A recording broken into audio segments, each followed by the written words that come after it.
Transcription number 218. Get ready for the dictation. Start.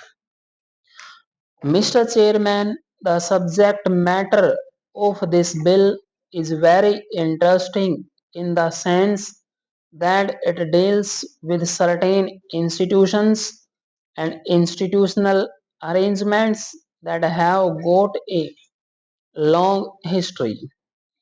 In this country, there are many institutions, organizations, and religious endowments that were created as a result of the prevalence of the caste system and the organization of our community on a religious basis. These organizations and institutions were called upon to perform certain functions which we today associate with the welfare state.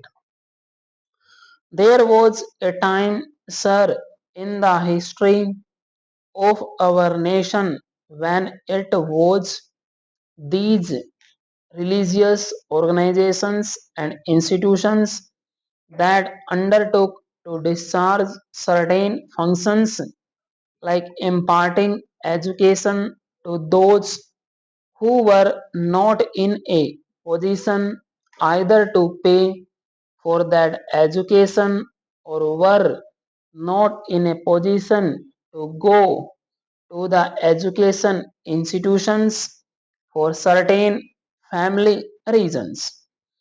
In order that the bright young men and women could be helped in prosecuting their studies, it was found necessary that the religious organization should step in by giving scholarships to the people belonging to a particular community or to a particular caste and by helping the families of those persons who were thus engaged in educational pursuits during the period that they were so engaged.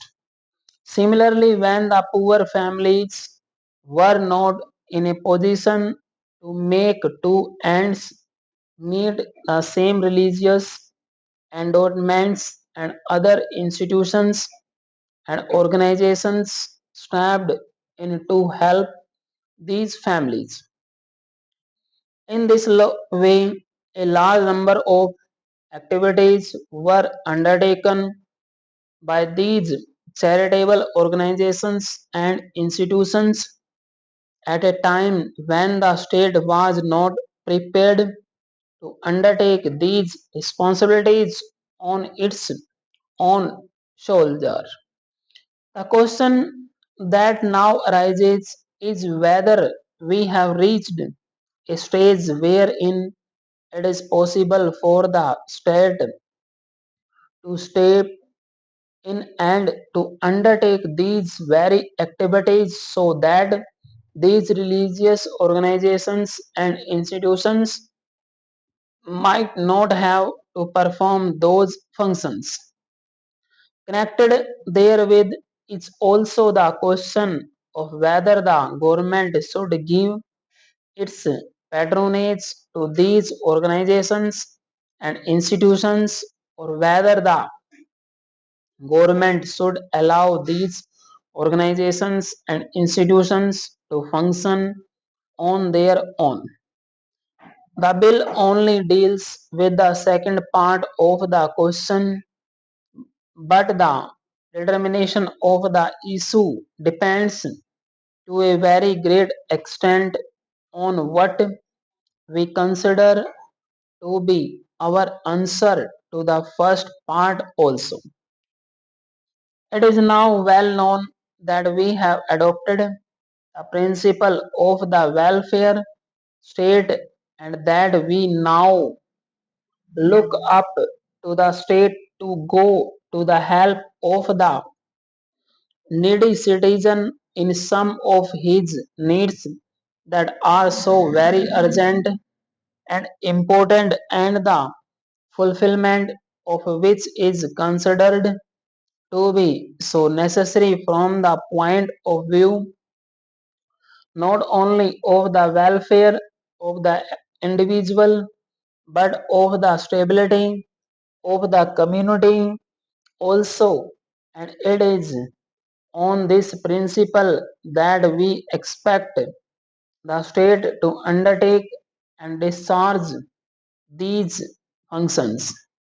Therefore, it is desirable that the religious institutions and organizations are discouraged as far as possible from undertaking these obligations because of the fact that the need of the citizen has nothing to do with the caste or the religion to which he belongs. His needs arise out of the fact that he is a human being, that he is circumscribed by a certain situation and handicapped, and to a point whereby it is not possible for him to satisfy his needs in the normal way, and therefore he looks up to the state to come to his help because of the fact that his needs arise from his being an individual and citizen of the country. It is desirable that his needs are satisfied in a manner whereby he is considered as a human being and a citizen of this country, and not as a person belonging to any particular caste or religion or religious organizations. That is the reason why it is desirable that these religious organizations and institutions should be discouraged from discharging these functions, because as long as these institutions and organizations carry on these functions, the consciousness of belonging to a particular caste or to a particular community remains very much alive. If I belong to a particular caste or a particular community, and if I have been helped by an organization belonging to that caste, it is but natural that if I am later on placed in such favorable circumstances, my gratitude demands that I, in my turn, help the people belonging to my own community and to my own caste.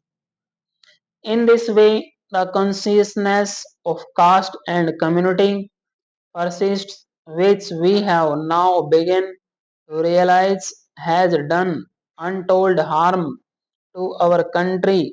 We want to see that this compartmentalization of our society into castes and communities should go. The consciousness of belonging to a particular caste or to a particular community should be replaced by the consciousness of belonging to the nation as a whole, so that the emotional integration of the nation could be speedy up. Because of this consciousness, it is also desirable that religious organizations and institutions should be discouraged from undertaking these functions. Stop.